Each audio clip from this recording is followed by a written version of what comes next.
아멘. 오늘도 하나님의 말씀이 우리를 일깨우고 우리를 새롭게 하고 우리 삶을 변화시켜주는 놀라운 역사가 임하기를 주의 이름으로 축원합니다. 아멘. 창세기 강의 오늘은 60번째 시간으로 은혜를 입은 자에게 임하는 평안이라는 제목의 말씀을 나누기 원합니다. 제목 같이 읽어봅니다. 은혜를 입은 자에게 임하는 평안. 지난 12월 19일 제 아내가 방촌동에 있는 강남병원에서 건강검진을 받았습니다. 위내시경 검사를 하고 나서 이제 의사 선생님이 이제 검사 결과를 들으러 오라 그래서 이제 진료실로 들어갔더니 이제 위내시경 찍은 걸 다 보여주면서 다른 데는 다 괜찮은데 어떠한 부분이 붉으스름한 색깔로 이렇게 내벽이 되어 있는데 거기가 좀 약간 색깔이 변색되어 있는 것처럼 보이더라고요. 그래서 이게 좀 뭔가 의심스럽다. 조직검사 필요하니 다음 주에 결과 들으러 와라 했어요. 그래서 좀 마음이 꺼림칙하더라고요. 그래서 저게 뭘까? 그래도 별거 아니겠지 하고 한 주를 기도하면서 보냈죠. 그래서 12월 27일 금요일 결과를 이제 들으러 가는데 그날도 제가 아내를 데리고 다녀오려고 했던 아내가 검사 받으러 가는 날은 이제 또 수면 내시경도 해야 되니까 운전하기가 어려워서 제가 이제 데리고 갔고 기다렸다가 제가 또 데리고 왔었지만 이제 일주일 지난 그날은 결과만 듣고 오는 날이니까 본인이 그냥 갔다 오면 된다 해서 갔어요. 아내 보내놓고 집에 이렇게 있는데 얼마 시간이 지나서 전화가 왔어요. 아내에게. 그랬더니 전화를 받자마자 여보 나 암이래 라고 하면서 울기 시작하더라고요. 마음이 너무 충격적이었죠. 도대체 이게 무슨 일인가 하면서 믿어지지도 않고 굉장히 머리가 이렇게 멍해지더라고요. 그렇게 아내는 이제 여러 가지 이제 검사 자료와 이제 서류들을 가지고 집에 왔는데 그 집에 와서 한동안 울고 어떻게 해야 되나. 강남병원 검사했던 의사는 이제 대구에 있는 대학병원들의 연락을 빨리 해서 진료를 받고 수술을 받아야 된다라고 했어요. 그래서 경북대학교 병원에 전화를 했더니 지금 의료 대란 때문에 의사들이 많이 병원을 떠난 상태라서 위암 쪽은 지금 진료할 의사가 없다 그러는 거예요. 두 번째 영남대학교 병원에 전화했더니 지금 진료 환자가 너무 밀려서 외래로 진료보는 것조차도 2월은 돼야 가능하다. 그러니까 12월 말이긴 했지만은 다다음 달이니까 또 진료조차 이렇게 2달 뒤에 받아야 돼요. 그래서 이건 뭔가. 그래서 마지막으로 대구 가톨릭대학병원에 전화를 했더니 마침 그 다음 주 월요일이죠. 12월 30일에 진료가 가능하다 그래서 예약을 했습니다. 그리고 12월 29일 마지막 주일 예배를 드리고 주일을 보내는데 하필 연말에 그런 소식을 접하게 돼서 굉장히 무거운 마음으로 마지막 주일을 사실은 보냈어요. 그리고 다음날 대명동에 있죠. 대구 가톨릭대학병원에 처음 갔는데 가서 이제 이렇게 여러 수속을 거치고 진료를 받았어요. 근데 그 의사가 저희가 가져간 이제 내시경 영상 자료 그 밖에 서류 조직검사 서류들 다 보더니 바짝 그러는 거예요. 우위를 절제해야 합니다. 그런데 암이 생긴 위치가 중간 부위여서 안 좋은 위치라고. 위쪽이든지 아래쪽이든지 사이드로 이렇게 암이 생겨야 잘라도 이렇게 앉아있는데 중간에 있으니까 우위를 전체를 다 잘라낸다. 뭐 거침없이 말을 하는 거예요. 그러면서 수술 날짜를 빨리 잡으라고 그래서 환자가 밀렸으니 3월 17일로 날짜를 잡아주더라고요. 그래서 일단은 수술 예약을 했어요. 집에 왔는데 이게 도대체 무슨 상황인가 굉장히 마음이 어렵더라고요. 그래서 예전에 저희 아버지가 또 수술도 하고 늘 건강을 이렇게 살폈던 일산에 있는 국립암센터 생각이 나서 전화를 했어요. 했는데 마침 1월 3일 금요일에 진료가 외래로 가능하다라고 해서 올라갔죠. 그래서 진료를 받는데 그 의사 선생님은 이 가톨릭대학병원 의사와는 너무 상반된 분이었어요. 이 가톨릭대병원 의사는요 너무 냉정하고 너무 직설적이고 너무 단정적이에요. 그런데 이 암센터 의사는요 너무 따뜻해요 사람이. 그리고 똑같은 말을 해도 굉장히 위로가 돼요. 그리고 그냥 희망적으로 말을 하는 거예요. 어떤 얘기를 하냐면 몸이 아파서 그러니까 뭐 막 토를 하거나 피를 토하거나 소화가 너무 안 되거나 복통이 있거나 몸에 어떤 증상이 있어서 검사를 받고 암으로 나온 거면 암이 생긴 지 이미 오래된 거다. 그러면 최소 3기나 4기다. 그런데 건강검진을 하다가 발견된 거면 생긴 지가 얼마 안 됐을 가능성이 높다. 그렇다면 내시경을 통해서 그 암 조직만 떼어내는 시술을 통해서 치료가 가능할 수 있겠다. 굉장히 그 얘기 들으니까 마음이 막 좋더라고요. 그러나 그렇지 않다면 우위절제하는 수술을 할 수밖에 없는데 전절제하지 않고 3분의 2를 잘라내고 나머지를 두겠다. 그래서 소장과 연결하는 수술을 이제 할 수 있다. 또 하나의 상황은 암이 거기만 있지 않고 다른 곳에 이렇게 퍼져 있으면 항암 치료도 필요하다. 이런 상황을 얘기를 자세히 해주더라고요. 그러면서 지금 이게 몇 기인지 그리고 얼마 정도 진행됐는지 그리고 어떤 조치로 이제 치료될지에 대해서는 정밀한 검사를 따로 받아야만 할 수 있다. 그래서 그날 정밀한 검사를 받았습니다. 그게 1월 3일 일어난 일이에요. 그렇게 검사를 해놓고 지난 한 주간을 보낸 거죠. 여러분들에게 미처 말씀을 안 드렸지만 못 드렸죠. 작년 말부터 올 초 연말 연시를 사실은 저희 가정적으로 굉장히 경황 없이 보냈어요. 정말 뜻밖의 소식을 접했고 충격적이었고 어떻게 해야 되지라고 하는 마음속에 불안함과 두려움으로 사실은 연말을 보낸 것 같아요. 오늘 본문에 등장하는 야곱이 그럽니다. 외삼촌 라반과는 어느 정도 화해를 이루고 언약을 맺고 이제 장인어른이자 외삼촌이죠. 라반이 돌아간 후에 이제 모든 식솔들을 데리고 모든 가축과 소유를 이끌고 가나안 자기 고향으로 가는 여정을 이어가는데 20년 만에 돌아가는 고향, 소위 금의 환영.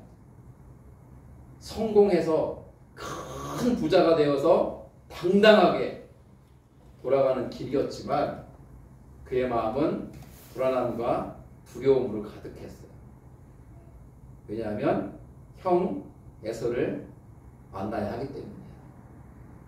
20년 전 야곱은 앞이 이제 안 보이게 된 아주 노령의 아버지를 속이고 또 형도 속이고 팥죽 한 그릇에 장자의 농부를 사고 그리고 형이 나간 사이에 자기가 엄마와 함께 짜고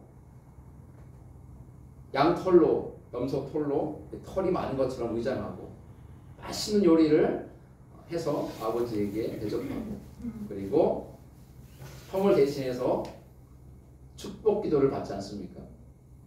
그 일로 인해서 야곱은 분노하게 되고 에서는 분노하게 되고 야곱을 죽여버리겠다고 나섭니다. 하지만 아직 아버지가 살아계시니 당장은 죽일 수 없고 머지않아 아버지가 돌아가실 터이니 아버지가 돌아가시기만 해봐라. 너는 내 손에 죽을 줄 알아. 이러한 상황 속에서 어머니 리브가는 안 되겠다. 이 아들 야곱을 살리기 위해서는 저 먼 친정으로 외가로 보내야 되겠다. 이렇게 해서 야곱이 20년 전에 바단 아람 외삼촌 집으로 왔던 거 아닙니까? 그런데 20년의 세월이면 결코 짧은 세월이 아니에요. 동경대 20년 지나면은 아이가 몇이 됩니까? 환갑이 되죠. 동경제가 올해 생일을 맞이하면 만으로 40이 돼요. 그죠? 이제 만으로도 40이니까 이제 빼박이라고 해도 빼도 박지 못하고 40대가 되는 거예요. 20년 지나면 60살, 만 60대는 환갑이란 말이에요. 저 어릴 때 같으면 환갑이면요 엄청난 할아버지예요. 할아버지. 요즘은 환갑 된 분이 뭐 노인이라고 하진 않지만 아무튼 20년 세월이 길다는 걸 말씀드리고 싶은 거예요. 그 20년의 긴 세월 동안 야곱은 형을 사실은 한시도 잊은 적이 없어요. 그 형으로 인한 두려운 마음을 늘 가지고 있었어요. 그런데 20년이 지나서 가정도 이루고 자식도 많아지고 많은 소유를 거느린 얻게 된 부자가 됐음에도 불구하고 고향으로 가는 길이 기쁘고 즐겁지 않고 불안하고 두려운 이유는 그 무시무시한 형을 다시 만나야 된다는 사실 때문이었어요. 분명히 내가 아는 형 에서는 나를 죽일 거야. 나만이 아니라 내 아내들과 자식도 죽여버릴 거야. 그 두려움에 빠져버리니까 정신을 못 차리는 거예요. 오늘 본문은 이렇게 시작됩니다. 야곱이 길을 가는데 하나님의 사자들이 그를 만난지라 야곱이 그들을 볼 때 이르기를 이는 하나님의 군대라 하고 그 땅 이를 마하나임이라 하였더라. 오늘 본문이 시작되는 특이한 사건이에요. 특별히 보시면 야곱이 길을 가다가 하나님의 사자들을 만났다라고 되어 있지 않아요. 하나님의 사자들이 그를 만났다라고 되어 있어요. 이것을 왜 이렇게 기록을 하냐면 야곱이 하나님께 하나님의 천사들을 좀 보내달라고 기도했다는 것이 아니라는 거예요. 하나님 편에서 하나님의 자의적인 뜻으로 하나님의 천사들을 보내신 거예요. 그래서 그 천사들로 하여금 야곱을 만나게 해주신 건데 야곱이 그들을 보고 나서 그 수가 어마어마하게 많아서 야, 이들은 하나님의 군대로구나 라고 하면서 마하나임이라고 불러요. 마하나임의 원래 히브리어 뜻은 두 진영, 두 군대란 뜻이에요. 저는 이걸 보고 미루어 보아 야곱이 보았던 하나님의 천사들로 이루어진 천군이죠. 군사들은 두 양쪽으로 두 부대가 크게 있는 거예요. 야곱을 기준으로 말하면 왼쪽에 한 부대가 있고 오른쪽에 한 부대가 있고 이 두 진영에 두 큰 부대가 있는 거예요. 근데 저는 이 사건을 야곱이 그냥 길을 가다가 본 게 아니라고 생각해요. 20년 전에 야곱이 이 가나안 땅 브엘세바를 떠나서 바다나람에 있는 하란 땅으로 가는 길에 기억하시죠? 루스에서 첫날밤을 보내면서 꿈을 꾸었고 꿈속에서 사다리를 보았고 그 사다리가 땅과 하늘을 이었고 천사들이 오르락내리락 하는 걸 봤다고 그랬어요. 그리고 그 꿈속에서 하나님을 만났고 하나님의 음성을 들어요. 마치 그때와 같이 20년이 지난 이날도 하나님은 꿈을 통해서 야곱의 꿈속에서 하나님의 천사들로 이루어진 군대를 보게 해주신 거라고 생각을 해요. 안 그랬으면 야곱만 봤겠어요. 그 장면을 다 봤겠죠. 모두가. 그게 아니라는 거예요. 아마 그럴 거예요. 꿈속에서 하나님은 그 엄청난 무리의 두 군대를 보여준 거예요. 천사들로 이루어진 군대. 그래서 야곱은 그 꿈을 꾸었던 그곳 땅 이름을 또 마하나임이라고까지 짓게 되죠. 자, 야곱이 이제 세일 땅 에돔 들에 있는 형 에서에게로 사람을 보내요. 왜냐하면 그 두려운 마음에 어차피 형 만날 텐데 형 만나기 전에 좀 형의 마음을 사보자 해서 종들 중에 좀 빠릿빠릿하고 말도 잘하고 괜찮은 녀석들을 골라가지고 보냅니다. 보내서 이렇게 이제 말을 하라고 시켜요. 사전에 보니까 너희는 내 주 에서에게 이같이 말하라. 주의 종 야곱이 이같이 말하기를 내가 라반과 함께 거류하며 지금까지 머물러 있었사오며 내게 소와 나귀와 양떼와 노비가 있으므로 사람을 보내어 내 주께 알리고 내 주께 은혜 받기를 원하나이다. 이렇게 말해라. 여러분 특이한 게 있어요. 보면 빨간색으로 뭐라 했냐면 자기 형 에서를 가르쳐서 뭐라고 하냐면 내 주 에서라고 표현해요. 주는 주인 주자예요. 주님이에요. 주님. 형 에서를요. 형이라고 안 불러요. 나의 주님이신 에서님이요. 이렇게 부른 거예요. 우리말로 에서님이요. 나는 주님의 종 야곱입니다. 쌍둥이인데 동생이 형한테 하는 거예요. 형은 나의 그냥 형이 아니라 나의 주님이세요. 나는 당신의 동생이 아니라 당신의 종이에요. 완전 지금 바짝 엎드린 거예요. 그죠? 그게 보여야 돼요. 그리고 이렇게 말하는 거예요. 제가 지난 20년 동안 바단 아람에 가서 외삼촌 라반의 집에 머물러 살아왔습니다. 이렇게 내가 많은 이제는 식솔과 소유를 거느리고 돌아오게 되었으니 이 사실을 5절에 보세요. 두 번째 줄에 내 주님께 알려드립니다. 보고하는 거예요. 그리고 주님, 내가 주님께 은혜 받기를 원합니다. 이렇게 바짝 엎드린 거예요. 여러분 이게 뭘 말하자면 야곱이 지금 얼마나 큰 두려움 속에 있는가를 보여주는 거예요. 굉장한 두려움 속에 있으면서 두려워 떨면서 형에게 최대한 말을 겸손하고 예쁘고 마음에 들게 해서 형의 마음을 얻고 싶었던 거예요. 여러분 그게 느껴지세요? 여러분 사람이요 똑같은 말을 해도 정말 얄미운 사람이 있고요. 말을 똑같이 해도 떡 하나 더 주고 싶은 사람이 있어요. 여러분 안 그러세요? 저는 그렇던데요. 똑같은 말을 나랑 하고 있는데 내가 주머니에 사탕이 있어. 예를 들어 사탕. 그 사탕을 주고 싶은 사람이 있고 에이 사탕을 왜 줘? 나나 먹어야지. 그런 사람이 있다니까요. 떠오르지 않습니까? 야곱은 지금 굉장히 자기를 낮췄고요. 자기 형을 높이면서 형의 자비와 긍휼과 은혜를 구하고 있어요. 그리고 형을 형이라고 부르지 않고 주님이라고 그러고 자기 자신을 동생이 아닌 종이라고 표현을 할 정도로 이렇게 겸손하게 표현하면서 그 말을 전가를 보냅니다. 자, 이 종들이 형에게 갔습니다. 그 기간에 야곱이 어떻게 했어요? 얼마나 안절로 못했겠어요. 형이 어떻게 반응을 나에게 할까? 어떤 말을 전해줄까? 종들이 돌아옵니다. 어떻게 보고합니까? 사자들이 야곱에게 돌아와 이르되 우리가 주인의 형 에서에게 이른즉 그가 400명을 거느리고 주인을 만나려고 오더이다. 이게 청천벽력 같은 소리입니까? 주인님 큰일 났습니다. 무슨 일이냐? 저희가요 이게 딱 가다가 길에서 야곱 주인님 야곱님의 형님인 에서를 만났는데 그가 400명의 군사를 이끌고 주인님을 만나러 지금 오고 있던데요. 이 말을 전해주니 아마 저는요 야곱의 얼굴에 사색이 됐을 것 같고요. 하늘이 노래졌을 것 같고 뭐 사슴하고 떨렸을 것 같아요. 이제는 죽은 몸이니까. 7절 보세요. 야곱이 심히 두렵고 답답해요. 그렇잖아요. 심히 두렵다고 그랬고요. 막 답답하다고 그래서 어떻게 되지? 그래서 자기와 함께한 동행자와 양과 소와 낙타를 두 떼로 나누고 이르되 에서가 와서 한 떼를 치면 남은 한 떼는 피하리라 하고. 여러분 보세요. 그 와중에도 야곱이 잔머리를 씁니다. 어차피 형이 와서 나를 칠 텐데 내 소유를 다 뺏기기보다는 절반은 남겨보자 해서 자기의 가족들도 반으로 나누고요. 종들도 반으로 나누고요. 뭐 가축도 나누고 모든 소유를 딱 나눠서 둘도 나눴어요. 그리고 둘 사이를 거리를 떼게 해서 형이 복불 복이에요. 둘 중에 어디를 만나든지 거기를 치면 나머지는 그 사이에 피하리라.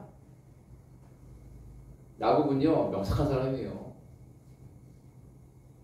그런데 그렇게 해도 답답하고 두렵고 방법을 써보려고 해봤지만 그렇게 한다 할지라도 한 무리를 치고 도망갈 때 치고 쫓아오면 개가 있습니까? 그 두려움은 이제 야곱을 패닉에 공황에 빠지게 만든 공황에. 그러면서 야곱이 뭐 하기 시작할까요? 마침내 하나님께 기도하기 시작해요. 근데 저는 그래요. 두려움은 우리를 힘들게 하죠. 고난은 우리를 괴롭게 해요. 고통은 우리를 힘들고 슬프게 만들죠. 그런데요, 두려움과 고난과 고통 같은 것들이 우리도 유익이 있더라고요. 뭡니까? 하나님을 찾게 만들고 하나님께 기도하게 만든다는 거예요. 나는 그리스도인입니다 라고 말하는 사람들 가운데 많은 사람들이 죄송하지만 기도하지 않고 살아요. 교회를 다니는 사람들, 신앙생활을 한다는 사람들 가운데 생각보다 많은 사람들이 평소에 기도하지 않고 살아요. 그냥 살아요. 근데 그런 사람들도 고난이 오고 역경이 오고 위기에 봉착하고 고통이 다가오면 뭐합니까? 기도한다는 거. 그게 은혜죠. 근데 저는요, 목회하면서 그런 사람도 봤어요. 지금 저 사람 철야 기도해야 되고, 지금 저 사람 금식하며 기도해야 되고, 지금 저 사람 엎드려 통곡하며 기도해야 되는데 기도를 안 하는 거예요. 저 그때 알았어요. 아, 고난이 오고 역경이 오고 고통이 오고 위기에 닥쳐도 기도하지 않는 사람도 있구나. 노다. 답이 없죠. 잔머리 굴리고 비상한 명석한 머리를 쓰며 살아왔던 야곱도 여러 가지 방법을 강구해 보았지만 대안이 되지 못하고 해결되지 않은 문제 앞에 그도 마침내 하나님 앞에 기도하기 시작해요. 근데 이 야곱이 하나님께 기도했던 내용을 좀 분석해 볼 필요가 있어요. 첫 번째, 그가 어떤 기도를 하냐면요, 이런 기도를 합니다. 하나님께 전에 하신 말씀을 상기시키며 기도해요. 무슨 말인가? 9절 말씀 보면 야곱이 또 이르되 내 조부 아브라함 하나님, 내 아버지 이삭의 하나님 여호와여, 주께서 전에 내게 명하시기를 내 고향 내 족속에게로 돌아가라, 내가 내게 은혜를 베풀리라 하셨나이다. 이게 지금 기도의 첫 시작부예요. 내 할아버지 아브라함의 하나님, 내 아버지 이삭의 하나님이시여, 여호와 하나님이시여, 하나님이 전에 저에게 이렇게 말씀하셨잖아요. 야곱아, 내 고향 내 족속에게로 돌아가라, 내가 내게 은혜를 베풀리라. 그런데 이게 웬일입니까? 형이 나를 죽이려고 400명이 오고 있다 하니 하나님 책임지세요. 그거예요. 하나님 책임지세요. 두 번째는 어떤 기도합니까? 자신은 하나님의 은혜를 받을 자격이 없다고 또 기도해요. 막 그 마음에 지금 오락내락 하는 거예요. 보세요. 10절에 나는 주께서 주의 종에게 베푸신 모든 은총과 모든 진실하심을 조금도 감당할 수 없사오나 내가 내 지팡이만 가지고 이 요단을 건넜더니 지금은 2때나 이루었나이다. 이게 무슨 말입니까? 주님, 난 주님이 저에게 베푸신 은혜를 감당할 수 없다는 말은 이거예요. 하나님의 그 놀라운 은혜를 받을 자격이 없는 자입니다. 그렇게 말해요. 그러면서 내가 20년 전에는 이 지팡이 하나만 가지고 왔었는데 보세요. 지금은 하나님의 은혜로 엄청나게 많은 식솔과 소유를 거두게 되었고 지금도 2때로 나누어서 제가 이끌고 가고 있지 않습니까? 하고 이제 말을 해요. 세 번째 또 이렇게 말해요. 이 진짜 하고 싶은 기도죠. 하나님의 구원을 바라는 기도합니다. 11절 보세요. 내가 주께 간구하오니 내 형의 손에서 에서의 손에서 나를 건져내시옵소서. 내가 그를 두려워함은 그가 와서 나와 내 처자를 칠까 겁이 나기 때문입니다. 이제 진심을 말한 거죠. 처음에는 하나님 이렇게 말했잖아요. 그러니 약속을 지키세요 라고 기도를 막 하다가 이것도 아닌 것 같아요. 그래서 하나님, 난 하나님 은혜 받을 자격도 없는 사람이에요. 지팡이 하나 가지고 딸려왔는데 이렇게 많은 걸 이게 가지고 있으니 얼마나 큰 은혜예요? 그런데 하나님, 나 사실 지금 너무 두려워요. 왜냐하면요, 형이 지금 나를 향해 오고 있다는데 형이 오면 나를 죽일 거고 내 처자식을 죽일 거 뻔한데 너무 겁이 나요. 하나님, 제발 에서의 손에서 형의 손에서 나를 건져내 주세요 하고 기도합니다. 그리고 또 이렇게 기도합니다. 한 번 더 하나님께 상기시켜드려요. 하나님이 전하셨던 말씀을 12절 보세요. 주께서 말씀하시기를 내가 반드시 내게 은혜를 베풀어 내 씨로 바다에 셀 수 없는 모래와 같이 많게 하리라 하셨나이다. 그러니 뭐라는 거요? 나를 살려달라고. 그러니 나를 지켜달라고. 어떻게든 해달라고 기도하는 거예요. 자, 여러분, 여기까지가 야곱의 기도거든요. 여러분, 야곱의 기도를 보면서 어떤 생각이 드십니까? 저는 솔직히 창세기를 깊이 있게 묵상하고 공부하고 말씀을 준비하면서 새로운 걸 많이 발견하고 있어요. 그 중에 하나가 뭐냐면 야곱은 진짜 기도를 잘하는 사람이에요.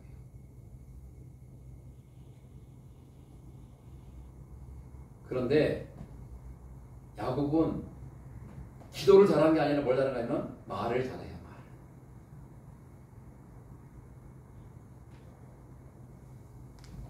여러분 바른 기도는 어떤 기도일까요? 바른 기도. 기도를 바르게 했다.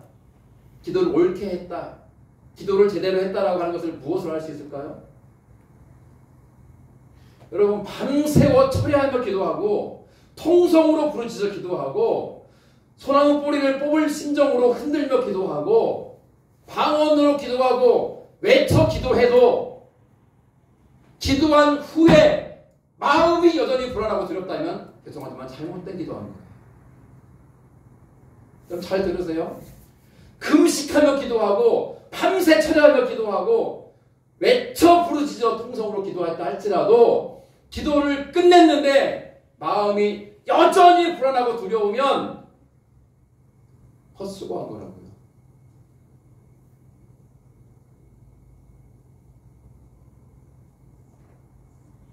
자기 노력으로 한 거죠. 그냥 이렇게라도 해야 될 것 같으니까 한 것뿐이죠. 야곱의 기도의 내용은요 탁월해요. 하나님의 말씀을 상기시켜드리고 하나님의 은혜로 내가 여기까지 왔다는 것을 고백하고 그리고 하나님의 구원을 간구합니다. 다시 한번 하나님의 약속을 상기시켜드리며 약속을 이미 하셨기 때문에 약속을 지키십시오 라고 약속을 근거로 탄탄한 내용을 가지고 기도한 거예요. 기도를 정말 잘한 거예요. 그런데 기도를 잘한 게 아니라 기도의 내용, 문구, 말을 잘한 거예요. 말을. 왜 제가 그렇게 판단할 수 있는지 아십니까? 그 다음 구절을 보셔야 됩니다. 13절. 야곱이 거기서 밤을 지내고 그 소유 중에서 형 에서를 위하여 예물을 택하니 암염소가 200이요 순염소가 20이요 암양이 200이요 순양이 20이요 전날 낙타 30과 그 새끼요 암소가 40이요 황소가 10이요 암나기가 20이요 그 새끼 나기가 10이라. 이게 지금 뭡니까? 밤을 지내고 다음날 한 행동이에요. 그 전날 뭐 했다고요? 기도했잖아요. 야곱이 밤새 기도했는지 밤새는진 않았더라도 새벽 늦게까지 밤이 맞도록 기도했는지는 모르지만 적어도 간절히 애타게 기도하는 것은 맞아요. 그렇죠? 그런데 기도가 끝난 다음에 야곱의 행동을 보라고요. 지금 뭐 하고 있습니까? 형 에서를 위한 선물을 준비하고 있잖아요. 여러분 이게 하나님 주신 감동일 것 같으세요? 아니요. 여전히 야곱은 두려움 속에 빠져 있고요. 그 두려움을 떨쳐내지 못한 상태예요. 기도를 간절히 했는지는 모르지만 그 기도한 후에 그 마음의 평안을 누리지 못한 거예요. 여러분 잘 들으세요. 기도를 제대로 하면 기도가 끝난 다음에 마음이 평안해야 정상이에요. 왜냐하면 기도는 무엇이기 때문에 내 상황과 문제를 주님께 맡기는 행위가 기도이기 때문에 그런 거예요. 여러분 보세요. 내 근심을 주님께 맡겼어요. 기도를 통해서. 그러면 기도 끝난 다음에 마음이 평안한 게 정상이에요? 두려운 게 정상이에요? 평안한 게 정상이고 그게 진짜 기도 제대로 한 거예요. 그런데 밤새 기도했지만 기도 끝난 다음에 여전히 마음이 두렵고 불안하다면 죄송하지만 기도 잘못한 거라니까요. 하나님께 지금 맡기지 못하고 맡기지 않은 거예요. 기도만 한 것 뿐이지. 내 삶에 지금 어려운 상황이 닥쳤잖아요. 그 상황 가지고 기도하면 그 기도를 통해서 주님께 맡겨드리는 것이 제대로 된 기도라는 거예요. 야곱은 하나님께 살려달라고 구원해달라고 간절히 기도하긴 했지만 여전히 두려워 있는 거죠. 그래서 뭐 하는 거예요? 머리를 쓰고 있고 잔머리를 굴리고 있고 인간적인 수단과 방법을 동원하고 있는 거예요. 뭡니까? 물량공세를 하기로 마음먹은 거예요. 물량공세를. 저는요 시다를 보면서요 어마어마하더라고요. 보세요. 암염소 한 마리도 비싼데 200마리, 순염소 20마리, 암양 200마리, 순양 200마리. 15절. 전나는 그러니까 지금 막 새끼를 낳은 어미낙타예요. 막 저진하니까 저진하는 낙타 30과 그 새끼 몇 마리란 뜻이에요? 똑같이 30마리란 뜻이죠. 낙타가 얼마나 비싼지 아십니까? 저도 모르지만 어마어마하게 비쌀 것 같아요. 낙타를 30마리인데 전나는 어미 낙타와 그 새끼 낙타 30마리, 도합 60마리죠. 그리고 암소가 40마리, 황소가 10마리, 암나기가 20마리, 그리고 새끼 낙이 10마리. 이게 얼마쯤 될 것 같아요? 어마어마한 물량 공세를 합니다. 이 정도 보내면 우리 형 에서의 마음이 녹아지겠지. 마음이 바뀌겠지. 나를 죽이려고 했던 마음이 변하여 용서해 주겠지. 받아주겠지. 그 방법을 동원한 겁니다. 그러면서 이어지는 말씀이 16절 보세요. 자, 그것을 각각 때로 나누어 종들의 손에 맡깁니다.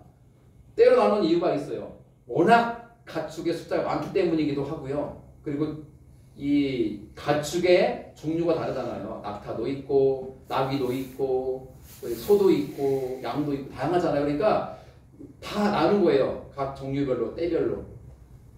그리고 전 이 대목에서 야곱이 참 머리가 영석한 사람이에요.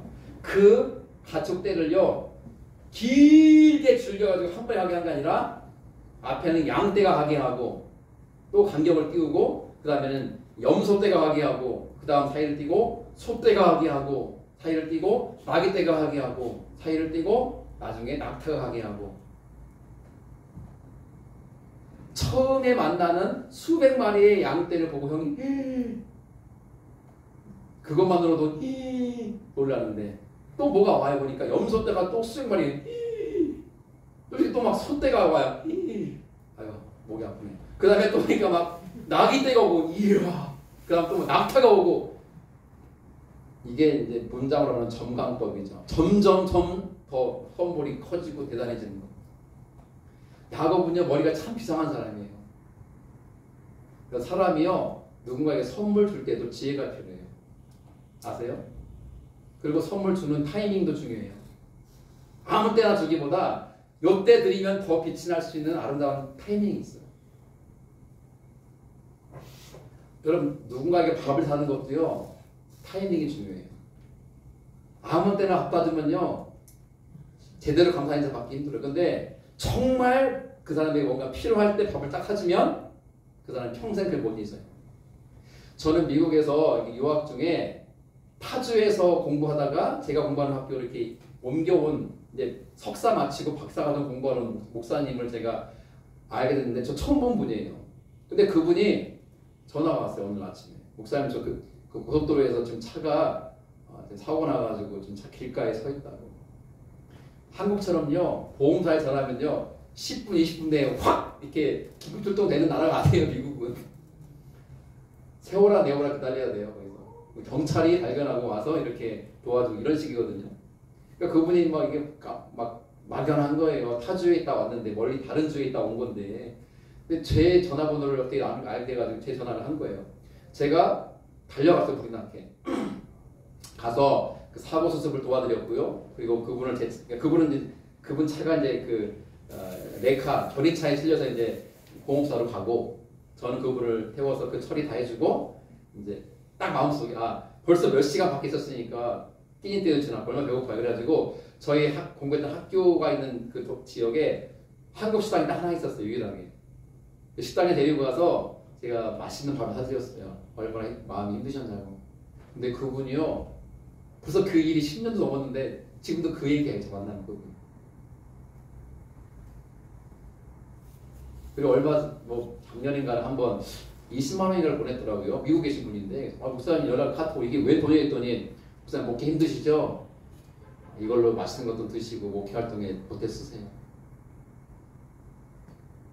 여러분 밥도 타이밍을 맞춰서 해야 돼요. 그래야 이게 효과가 있고 빛이 나요. 선물도 빛이 나게 주는 방법이 있단 말이에요. 야곱은 그걸 잘 알았던 사람이에요. 여러분 낙타, 나귀, 소, 양 다 섞여가지고 우르르르 가지고 형이 만나가 이게 뭐야 할 때 당신이 준 선물인가 하면은 기분 나쁠 리는 없지만은 무질서하고 아주 오합지졸 갖고 이거 엉성하잖아요. 그게 아니라 앞에 딱 양만 보내고 또 한참 뒤에 염소가 가게 하고 또 한참 뒤에 소가 오게 하고 점점점 더 고급스럽고 좋은 짐승이 가게 하고. 진짜 야곱은요 머리가 띵한 사람이라니까요. 자, 그러면서 이렇게 말을 하라고 합니다. 17절 노란색 보세요. 맨 앞에 가는 첫 번째 양의 무리를 이끄는 종에게 말하는 거예요. 내 형 에서가 너를 만나 묻기를 내가 누구의 사람이며 어디로 가느냐, 내 앞에 있는 이것은 대체 뭐냐, 또 누구의 것이냐라고 물으면 18절 대답하기를 이렇게 해라. 주의 종, 여기도 주의 종이라고 그러죠. 주님의 종 야곱의 것인데 야곱께서 자기의 주님이신 에서에게로 보내는 예물입니다. 그리고 야곱도 우리 뒤에 있습니다. 이렇게 말을 해라. 야, 정말 끝까지 형을 높입니다. 자, 그렇게 하고 두 번째 때와 세 번째 때와 이어지는 각각 때들을 따라가는 자들에게 똑같이 말해요. 19절 노란색 너희도 에서를 만나거든 곧 이같이 그에게 말하라. 똑같이 말하는 거예요. 이게 뭐냐? 너희는 누구냐 했더니 우리는 야곱에게 속한 자들이고 이 모든 것은 우리 주인이신 야곱님의 것이온데 야곱께서 야곱의 주인이신 에서 형님에게 드리는 선물입니다. 그리고 야곱도 뒤에 따라오고 있습니다. 똑같이 말하라고 했어요. 그리고 20절 노란색 주의 종 야곱이 우리의 뒤에 있다는 꼭 말하라고 당부해요. 자, 왜 이렇게 말했는지를 이 창세기자는 이렇게 설명을 달아요. 노란색 보세요. 두 번째 줄 이는 야곱이 말하기를 빨간색 같이 읽어볼게요.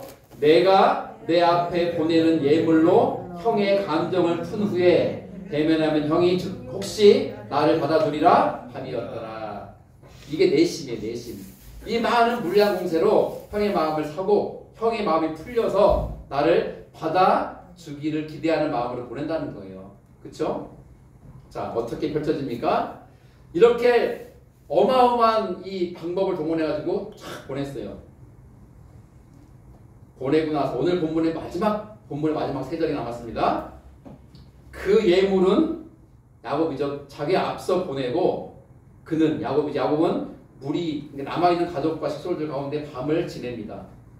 22절 밤에 일어납니다. 한밤중에. 그리고 두 아내와 두 여종 비라와 실바죠. 첩들이죠. 그리고 11명의 아들들과 가족들을 인도하여 야뽕 나루를 배로 태워서 건너편으로.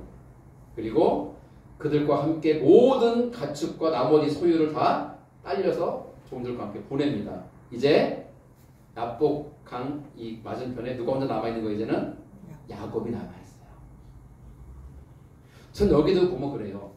여러분 이 정도의 예물을 보내면 영호형제 어떨 것 같아요? 형 에서가 동생을 죽이려고 오다가 어마어마한 선물을 받았어요.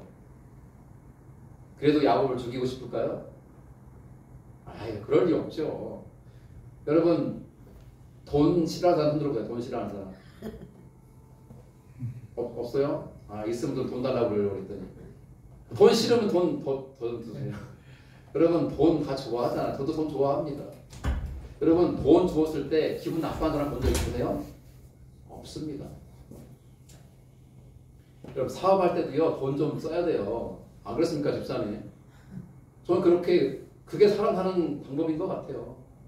어떤 일을 부탁하고 할 때 액수가 물론 너무 많으면 이건 문제가 되겠지만 어느 정도 이렇게 사례를 하는 것은 필요한 것 같아요. 관계 속에서. 아, 이번에 사업 좀 참여해줘 하면서 소위 말하는 뭐 밥값이나 술값 정도 주는 정도는 뭐 그게 문제가 되겠습니까? 너무 많은 돈을 주니까 내용물 되는 거 문제 되는 거겠지. 돈 싫어하는 사람 없잖아요. 조입사님 돈 싫어합니까? 아니요. 그럼 이런 재물과 이 엄청난 소유를 받고 에서가 야곱을 계속해서 죽이려는 마음을 품겠냐고요. 근데 이제는 이제 형이 이제 마음을 풀겠지 하고 하면 좋은데 야곱은 여전히 두려움을 못 떨쳐요. 어떻게 합니까? 그 밤중에 일어났잖아요. 밤중에 자다가 잠 못 이루는 거예요. 뒤척척 하다가 일어난 거예요. 그래서 자고 있는 아내들 다 깨운 거예요. 다시 다 깨우고 종들 다 깨우고 일어나. 왜 그러세요? 빨리 배 타고 넘어가. 가서 다 보내는 거예요. 지금. 뭘 본문이 이렇게 끝나요? 전 이 본문에 계속 흐르고 있는 감동선은 두려움이에요. 저는 오늘 말씀을 시작하면서 제 아내의 이 상황에 대해서 나눴어요. 그게 1월 3일까지 상황이었어요. 그리고 엊그저께 1월 10일 금요일에 정밀한 검사 결과를 받으러 올라갔어요. 그 선생님이 이렇게 말했습니다. 위암 초기입니다. 얼마나 감사하든지. 일기. 그런데 1기에서 2기로 넘어가는 경계선에 있습니다. 지금 넘어가려고 하는 단계이다. 그 말은 뭐예요? 조금만 늦어서도 2기로 넘어갔다는 거고요. 2기부터는 항암 치료가 반드시 필요하대요. 지금으로는 항암 치료 받지 않아도 될 것 같습니다. 얼마나 감사해요. 그리고 또 하나, 수술을 하는데 옛날에 개복 수술하지 않고 복강경 수술을 하는데 배에 5개의 구멍을 뚫어서 이렇게 기부나 이걸 넣어가지고 한다는 거죠. 환자에게 부담을 최소화하기 위해서죠. 그것도 감사했어요. 근데 또 하나 의사가 저희한테 제안을 하더라고요. 수술하는 중에 검사를 하나 받아볼 수 있는데 그 검사 받겠냐? 하고 묻더라고요. 어떤 검사입니까? 일단 이거래요. 지금 CT 검사 상으로는 다른 장기로의 암 전이는 보이지 않습니다. 감사하죠. 그런데 우리 안에 생긴 암이 거기에만 암이 있는지 아니면 우리 안에서도 다른 곳으로 퍼져 있는지를 검사하는 검사가 따로 있대요. 그 검사를 해보면 한 15분쯤 뒤에 결과가 나온대요. 그래서 만약에 그 검사를 했을 때에 감사하게도 암이 다른 곳으로 퍼져 있지 않고 거기에만 모여 있으면 거기만 떼내는 수술을 한대요. 반가운 소식 아니에요? 그런데 그렇게 수술할 경우에 암 재발률이 20%입니다. 그러더라고요. 10명 중에 2명은 다시 암이 생긴다는 거예요. 그걸 감수하고 검사를 받고 그렇게 하겠냐 묻더라고요. 우리는 별로 고민 안 했어요. 네, 그렇게 하겠습니다. 그러나 그 검사 결과 암이 우리 안에서 다른 지역으로 퍼져 있으면 방법은 없고 3분의 1을 잘라내야 됩니다. 잘라내면 나머지 부분을 소장과 연결해서 이렇게 기능하게 할 거라고. 그 소식을 다 받고 이제 수술 동의서 뭐 여러 서류들 작성하고 이제 그리고 이제 병원을 나섰는데 희한하게 병원 나서면서부터요 제 마음이 평안한 거예요. 제 아내도 이렇게 말해요. 여보 마음이 이상하게 평안해. 뭐 희망적인 소식을 들어서라기보다는 가능성을 들은 거지 잘 될 수밖에 없다는 얘기를 들은 건 아니에요. 그러니까 그것만 떼낸다는 얘기를 들은 게 아니라 그렇게 될 수도 있다는 하나의 가능성을 말해준 거잖아요. 근데 그게 만약에 아니면은 잘라내야 되는 거죠. 2월 11일 날 수술을 하는 거거든요. 한 달 남았는데. 참 마음이 평안하더라고요. 이상하기만큼. 그래서 대구 내려오는 동안 이제 찬양을 듣고 또 아내는 평양 자기도 하고 저는 운전하면서 그 찬양이 나오고 하나님의 감사가 고백되고 평안이 오고 금요일이 지나고 토요일이 지나고 오늘 주일인데도 마음이 여전히 평안하고 좀 그때 알았어요. 이게 바로 하나님의 은혜로구나. 오늘 말씀의 결론이에요. 하나님의 은혜는 우리가 노력해서 얻을 수 있는 게 아니에요. 우리가 뭔가를 열심히 하면 하나님 그 열심을 보고 너 기특하다. 내 은혜 줄게. 그렇게 주는 게 은혜가 아니고요. 은혜는요. 일방적으로 하나님의 뜻을 따라 우리에게 부어지는 거예요. 그래서 은혜인 거예요. 그런데 은혜를 입은 자의 동일한 증거가 있더라고요. 그게 뭐냐면 마음의 평안이에요. 여러분 기도를 하되 하나님의 은혜를 입는 기도를 하시길 바라요. 그러면 그 기도가 끝나면 마음이 반드시 평안해질 거예요. 왜냐하면 지금 나의 문제가 있잖아요. 건강에 문제, 암이 찾아오고 막 어떤 질병이 생기고 사고가 났고 사업이 지금 막 부도날 위기에 있고 직장에서 잘릴 위기에 있고 뭐 가정이 막 위기에 봉착하고 여러분 그때는 뭐냐면요. 기도할 때예요. 하나님의 은혜를 구할 때예요.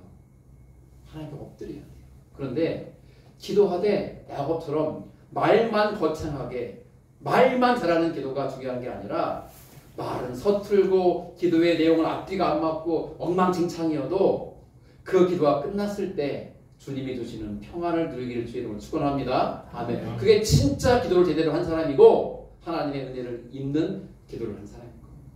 저는 알았어요. 아, 지금 저희 가정에 주어진 상황이 웃을 만한 상황입니까? 기뻐할 만한 상황입니까? 아니잖아요. 그런데 마음이 이상하리만치 평안할 수 있는 것은요, 하나님이 우리 안에 있는 두려움을 거두고 가셨기 때문이에요. 앞으로 어떤 일이 펼쳐질지 잘 모르겠어요. 그러나 어떤 상황으로 펼쳐지더라도는 하나님께 기도할 거고요, 하나님 붙잡을 거고요, 하나님께 소망을 둘 거예요. 그리고 하나님의 은혜를 구할 거예요. 2025년을 시작한 여러분들 마음속에 어떤 두려움과 어떤 불안함이 있는지는 제가 잘 모르지만 주님께 기도하면서 맡겨드리세요. 그러면 주님께서 우리 마음속에 평안을 주실 줄로 믿습니다.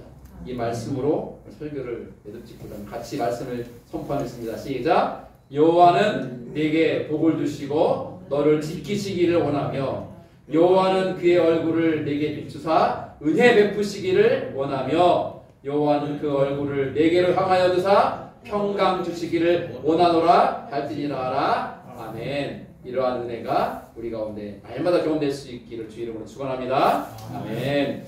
다 함께 잘해주세요.